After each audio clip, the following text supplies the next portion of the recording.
రాజన్న సిరిసిల్ల జిల్లా ముస్తాబాద్ మండల కేంద్రంలో రాఘవేంద్ర ఇంగ్లీష్ మీడియం పాఠశాలలో బోనాల పండుగను వేడుకగా నిర్వహించారు. పాఠశాల కరెస్పాండెంట్ నరేష్ ఆధ్వర్యంలో విద్యార్థులు ఉపాధ్యాయులు సాంప్రదాయ దుస్తులు ధరించి బోనం ఎత్తుకొని పాఠశాల ప్రాంగణం నుంచి పట్టణంలో విద్యార్థులు ఉపాధ్యాయులు బోనాలతో భారీ ర్యాలీ నిర్వహిస్తారు. ఇక విద్యార్థులు ప్రధాన కూడలిలో సాంస్కృతిక కార్యక్రమాలు, అమ్మవారి ఆటపాటలు, విద్యార్థులు బైండ్ల రాజుల నృత్యాలు పలువురిని ఆకట్టుకునేలా విద్యార్థులు కనువిందు చేశారు. ఈ సందర్భంగా పాఠశాల ప్రధాన ఉపాధ్యాయులు మంజుల మాట్లాడుతూ ఆషాఢ మాసంలో అమ్మవారి బోనాల పండుగ ప్రాముఖ్యత, తెలంగాణ సంస్కృతి సాంప్రదాయాలను, బోనాల పండుగ విశిష్టతను విద్యార్థులకు తెలియజేస్తూ ప్రకృతిలో వచ్చే మార్పులను అమ్మవారి నైవేద్యం తినడం వల్ల ఆరోగ్యవంతంగా ఉంటారని, అమ్మవారి కృపా కటాక్షాలతో ప్రజలంతా పాడి పంటలతో అష్టైశ్వర్యాలతో ఉండాలని అమ్మవారికి మొక్కులు చెల్లించారు. ఈ కార్యక్రమంలో రాఘవేంద్ర ఇంగ్లీష్ మీడియం పాఠశాల కరెస్పాండెంట్ నరేష్, ప్రధాన ఉపాధ్యాయురాలు మంజుల, అపర్ణ, భాను, ఉపాధ్యాయురాలు, విద్యార్థులు తదితరులు పాల్గొన్నారు.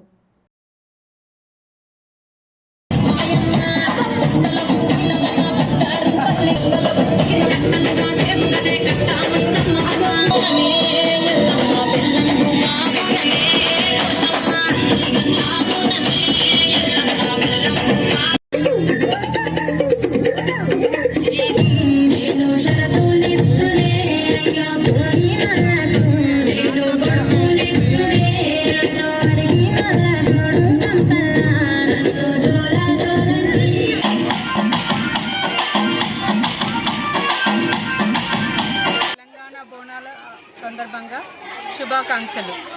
రాఘవేంద్ర స్కూల్లో ఈరోజు బోనాల సెలబ్రేషన్ చేయడం జరిగింది. విద్యార్థి దశ నుంచే మన సంస్కృతి సంప్రదాయాలు, మన కట్టుబాట్లు, మన ఆచారాల గురించి తెలియజేయడానికి విద్యార్థులతో ఈరోజు బోనాలను ఎత్తిపించడము, బోనాల ప్రత్యేకత తెలియజేయడము జరిగింది. ఆషాఢంలో బోనాలు అనేది మన తెలంగాణ సంస్కృతి.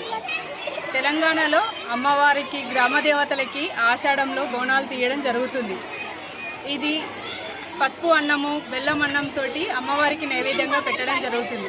మన వాతావరణంలో వచ్చే మార్పులకు మనము ఆ నైవేద్యాన్ని ప్రసాదంగా తీసుకోవడం వలన మన వాతావరణంలో వచ్చే మార్పులకు, మన శరీరంలో జరిగే మార్పులను తట్టుకోవడానికి ఈ ప్రసాదం పనికొస్తుంది. ప్రతి ఒక్కరూ తల్లిదండ్రులు కానీ, ఉపాధ్యాయులు కానీ విద్యార్థి దశ నుంచి చిన్నపిల్లలప్పటి నుంచే మన సంస్కృతి సంప్రదాయాలను పిల్లలకి నేర్పించి వాళ్ళ భారత పౌరులుగా తీర్చిదిద్దాలని, మన సంస్కృతిని ముందు తరాలకు అందజేయాలని